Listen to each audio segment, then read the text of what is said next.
ശബരിമല സ്വർണ്ണക്കൊള്ളയിലുള്ള ജനം അന്വേഷണ പരമ്പര തുടരുന്നു. വിറ്റോ വിശ്വാസം.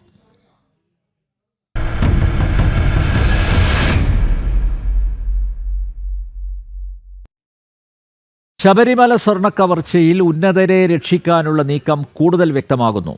ദ്വാരപാലക പാളികളിൽ സ്വർണം പൊതിഞ്ഞിരുന്നതായി അറിയാമായിരുന്നിട്ടും ചെമ്പുപാളി എന്ന രേഖയുണ്ടാക്കാൻ ഗൂഢാലോചന നടത്തിയത് ഉദ്യോഗസ്ഥരെന്ന മുൻ എക്സിക്യൂട്ടീവ് ഓഫീസർ സുധീഷ് കുമാറിൻ്റെ റിമാൻഡ് റിപ്പോർട്ട്. ഉണ്ണികൃഷ്ണൻ പോറ്റിയുടെ കയ്യിൽ കൊടുത്തുവിടാം എന്ന് ബോർഡിന് തെറ്റായ ശുപാർശ കത്ത് നൽകിയത് സുധീഷ് പോറ്റിക്ക് സ്വർണം കൈവശപ്പെടുത്താൻ ബോർഡിനെ തെറ്റിദ്ധരിപ്പിച്ച് അവസരം ഒരുക്കിയെന്നും റിമാൻഡ് റിപ്പോർട്ട്. കൂടുതൽ വിവരങ്ങളുമായി ഞങ്ങളുടെ പ്രതിനിധി ഗോകുൽ രമേശ് ചേരുന്നു. ഗോകുൽ, ഈ റിമാൻഡ് റിപ്പോർട്ടിൽ ഗൂഢാലോചന നടത്തിയത് പ്രധാനമായും ഈ സുധീഷ് കുമാറും അതുപോലെ മുരാരി ബാബുവും ആണ് എന്ന തരത്തിലാണ് പറഞ്ഞു വച്ചിരിക്കുന്നത്. അങ്ങനെയൊരു പരാമർശമാണ് സ്പെഷ്യൽ ഇൻവെസ്റ്റിഗേഷൻ ടീമിൻ്റെ ഭാഗത്തു നിന്നുണ്ടായിരിക്കുന്നത്. നോക്കൂ, മാത്രമല്ല ബോർഡിനെ തെറ്റിദ്ധരിപ്പിച്ചാണ് സുധീഷ് കുമാർ അങ്ങനെ ഒരു രേഖ കൈമാറിയത് എന്ന രീതിയിലും പരാമർശമുണ്ട്. മൊത്തത്തിൽ നോക്കുമ്പോൾ ഇതിലിപ്പോൾ ദേവസ്വം ബോർഡിലെ പ്രമുഖരെ സംരക്ഷിക്കാനുള്ള ഒരു ആസൂത്രിത നീക്കം സ്പെഷ്യൽ ഇൻവെസ്റ്റിഗേഷൻ ടീമിൻ്റെ ഭാഗത്തു നിന്ന് ഉണ്ട് എന്നല്ല മനസ്സിലാക്കേണ്ടത്.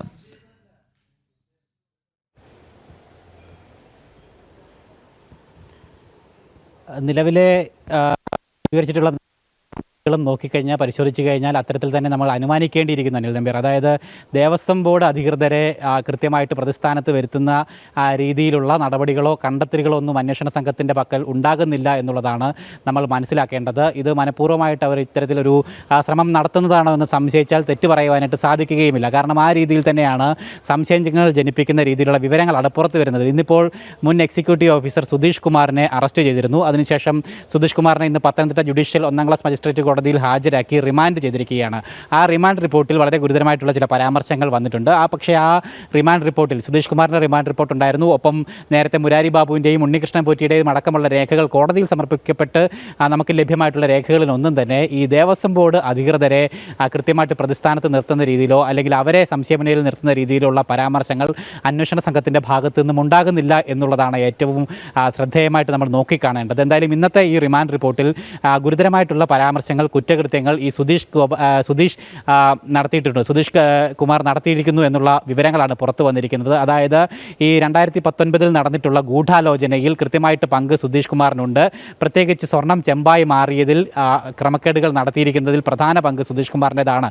പ്രത്യേകിച്ച് ദേവസ്വം മഹസറിലടക്കം അത് സ്വർണ്ണപ്പാളി ആയിരുന്നു എന്ന് അറിഞ്ഞിട്ടും മഹസറിൽ അത് ചെമ്പുപാളി എന്ന് എഴുതി ചേർക്കാനായിട്ട് നിർദ്ദേശം നൽകിയതും അതിൽ മുഖ്യ സൂത്രധാരനും ഈ സുധീഷ് കുമാർ തന്നെയാണ് എന്നാണ് അന്വേഷണ സംഘം കണ്ടെത്തിയിരിക്കുന്നത്.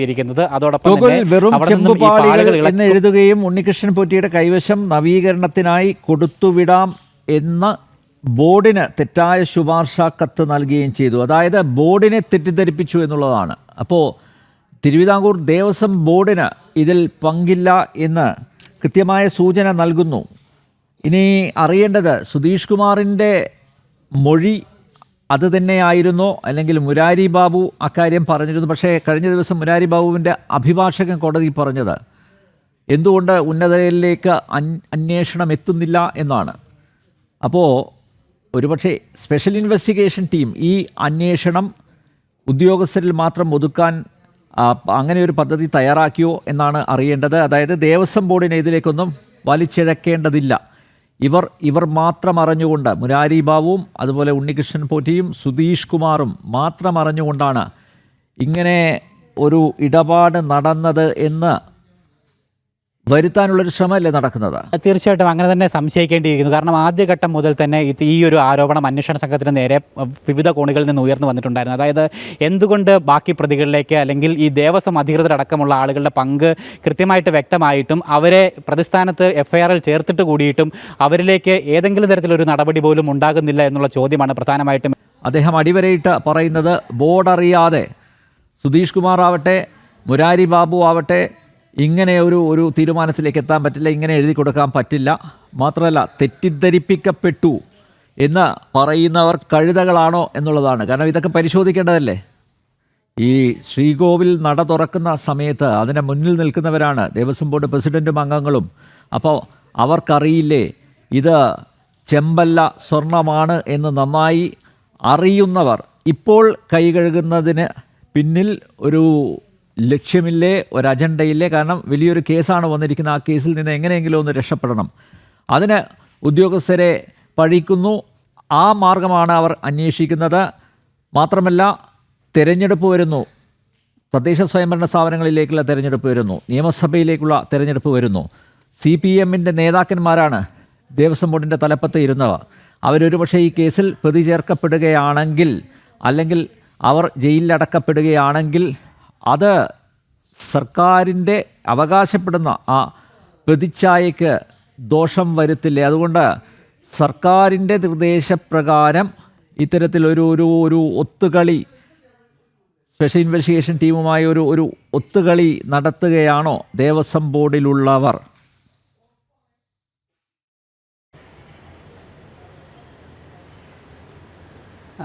ആ രീതിയിൽ തന്നെ സംശയം ജനിപ്പിക്കുന്ന രീതിയിലുള്ള നടപടികളും നിലപാടുകളുമാണ് അന്വേഷണ സംഘം സ്വീകരിച്ചുകൊണ്ടിരിക്കുന്നത് എന്നുള്ളതാണ് അനിൽ നമ്പ്യാർ ഏറ്റവും ശ്രദ്ധേയം. കാരണം ആദ്യഘട്ടം മുതൽ തന്നെ ഈ കേസിൽ അല്ലെങ്കിൽ ഏറ്റവും സുപ്രധാനമായിട്ട് നിലനിൽക്കേണ്ട ആളുകളെ പ്രതിസ്ഥാനത്ത് ഉൾപ്പെടുത്തിയിരുന്നില്ല. അല്ലെങ്കിൽ ഈ ദ്വാരപാലക കേസിൽ, അതിനുശേഷം ഈ കട്ടളപ്പാളി കേസിലാണ് ദേവസ്വം ബോർഡിനെ, അതും പ്രധാന പ്രതികളുടെ കൂട്ടത്തിൽ നിന്നുമില്ല, അവസാനത്തെ പ്രതിയായിട്ട് ഉൾപ്പെടുത്തുകയും ചെയ്തിരിക്കുന്നത് മുതൽ തന്നെ ഇതിൽ ഈ SIT ടീമിൻ്റെ ഒരു ഇരട്ടത്താപ്പ് നമ്മൾ മനസ്സിലാക്കേണ്ടതാണ്. പ്രത്യേകിച്ച് ഈ ദേവസ്വം ബോർഡ് പ്രസിഡൻറ്റും മെമ്പർമാരും അടങ്ങുന്ന ദേവസ്വം അധികൃതർ അവരുടെ അറിവില്ലാതെ അല്ലെങ്കിൽ അവരുടെ നിർദ്ദേശം കൂടാതെ ഈ പറയുന്ന ഒരു ക്രമക്കേടുകളും സന്നിധാനത്ത് യാതൊരു രീതിയിലും നടക്കില്ല എന്നുള്ളത് പകൽ പോലെ വ്യക്തമാണ്. അരിയാഹാരം തിന്നുന്ന ആർക്കും ആ കാര്യം വ്യക്തമാകുന്നത് തന്നെയാണ്. പക്ഷേ ഇവിടെ അവരെ പ്രതിസ്ഥാനത്തേക്ക് കൊണ്ടുവരാതെ ഇത് പൂർണ്ണമായിട്ടും ആദ്യഘട്ടം മുതൽ തന്നെ ഉദ്യോഗസ്ഥ തലത്തിൽ നടന്നിട്ടുള്ള ഒരു അഴിമതിയാണ്, ക്രമക്കേടാണ് എന്ന് വരുത്തി തീർക്കുന്നതിന് വേണ്ടി മനഃപൂർവ്വമായിട്ടുള്ളൊരു ശ്രമം നടക്കുന്നു എന്നുള്ള ഒരു